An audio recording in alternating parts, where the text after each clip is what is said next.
Eroor police സ്റ്റേഷൻ്റെ പരിധിയിലുള്ള ഒരു വിളക്കുപാറ എന്ന സ്ഥലത്ത് ഉള്ള ഒരു ഷീജ എന്ന സ്ത്രീ ഇന്നലെ ഒരു സന്ധ്യയോടുകൂടി അവരെ വീട്ടിൽ നിന്ന് കുറച്ച് ആഭരണങ്ങളും പിന്നെ രൂപയും മോഷണം പോയതായിട്ടൊരു ഒരു പരാതി കൊണ്ടുവന്നിട്ടുണ്ടായിരുന്നു. അപ്പം ഈ പറയുന്ന ഷീജയുടെ ഭർത്താവിൻ്റെ അച്ഛൻ മരിച്ചതായിട്ട് ബന്ധപ്പെട്ട് അവരുടെ ഭർത്താവിൻ്റെ ബന്ധു വീട്ടിലോട്ട് പോയിട്ടുണ്ടായിരുന്നു.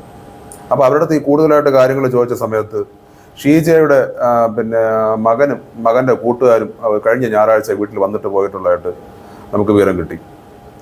അപ്പോൾ കൂടുതലായിട്ടും അവർക്ക് ഇങ്ങനെയുള്ള കാര്യങ്ങൾ ചോദിച്ചതിൽ ഈ പറയുന്ന ഈ വ്യക്തിയാണ് ഈ കൂടെ വന്നിട്ടുള്ള ഒരു ജിതിൻ ഏലിയാസ്. അപ്പോൾ ജിതിൻ ഏലിയാസ് നമുക്കൊരു സംശയം പോലെ തോന്നി. അപ്പോൾ കൂടുതലായിട്ട് ഇയാളെ തിരക്കാനും നമ്മുടെ പ്രിൻസിപ്പൽ SI പ്രിയയും ഞാനും ഉൾപ്പെടെയുള്ള എൻ്റെ സഹപ്രവർത്തകർ ഉൾപ്പെടെ ഈ പറയുന്ന ജിതിൻ ഏലിയാസ് സംശയിക്കുന്ന ജിതിൻ ഏലിയാസിനെ അന്വേഷിച്ച് പല സ്ഥലത്തും പോവുകയും അന്വേഷണത്തിൽ ഈ പറയുന്ന ജിതിൻ ഏലിയാസ് അഞ്ചൽ ഭാഗത്തുള്ള ഒരു ലോഡ്ജിൽ വാടകയ്ക്ക് താമസിക്കുന്നതായിട്ട് വിവരം കിട്ടി. അങ്ങനെ രാത്രിയോടുകൂടെ ഈ ജിതിൻ ഏലിയാസിനെ കണ്ടെത്തുകയും സ്റ്റേഷനിൽ കൂട്ടിക്കൊണ്ടുവന്ന് കൂടുതലായിട്ട് ചോദ്യം ചെയ്തതിൽ ഇയാൾ കുറ്റം സമ്മതിച്ചിട്ടുണ്ട്. അങ്ങനെ ഇയാളെ കുറ്റസമ്മതത്തിൻ്റെ അടിസ്ഥാനത്തിൽ ഈ പറയുന്ന ലോഡ്ജിൽ നമ്മൾ പരിശോധന നടത്തുകയും ഈ പറയുന്ന ഷീജയുടെ നഷ്ടപ്പെട്ടു പോയ സ്വർണത്തിൻ്റെ കുറച്ച് ഭാഗവും രൂപയും ഈ പറയുന്ന ലോഡ്ജിൽ നിന്ന് പോലീസിന് കണ്ടെത്താൻ സാധിച്ചിട്ടുണ്ട്. അപ്പോൾ കൂടുതലായിട്ടുള്ള അന്വേഷണവും ഈ മറ്റ് കാര്യങ്ങളുമൊക്കെ പ്രതിയെ കൂടുതലായിട്ട് കസ്റ്റഡി വാങ്ങിച്ചതിന് ശേഷം നടത്തുന്നതായിട്ട്. പിന്നെ ഒരു സാധാരണ കുടുംബത്തിൽപ്പെട്ട ഒരു സ്ത്രീക്ക് നമുക്കെല്ലാം സ്വർണത്തിൻ്റെ ഒക്കെ വിലയൊക്കെ ഒരുപാട് കൂടിയിട്ടുള്ളതാണ്.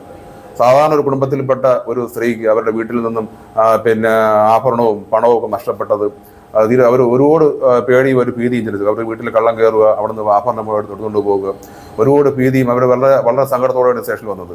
അപ്പോൾ അത്തരത്തിലുള്ള സാധാരണ കുടുംബത്തിൽ പ്രത്യേകിച്ച് ഇങ്ങനെ അവർ ജീവിക്കുന്ന ഒരു ചുറ്റുപാടിൽ അവർക്കൊരു നീതി ലോപിച്ചു കൊടുക്കാനായിട്ട് നമുക്ക് സാധിച്ചതിൽ വളരെയധികം ചാരിതാർത്ഥ്യമുണ്ട്.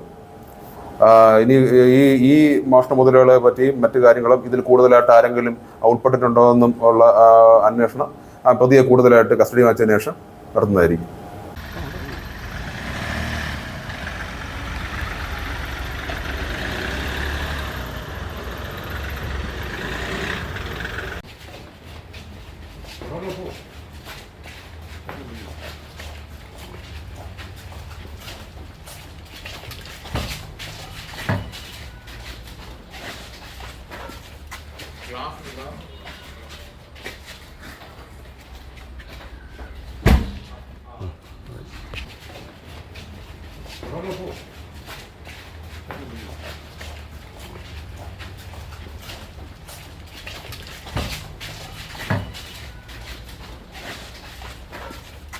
Schlafen,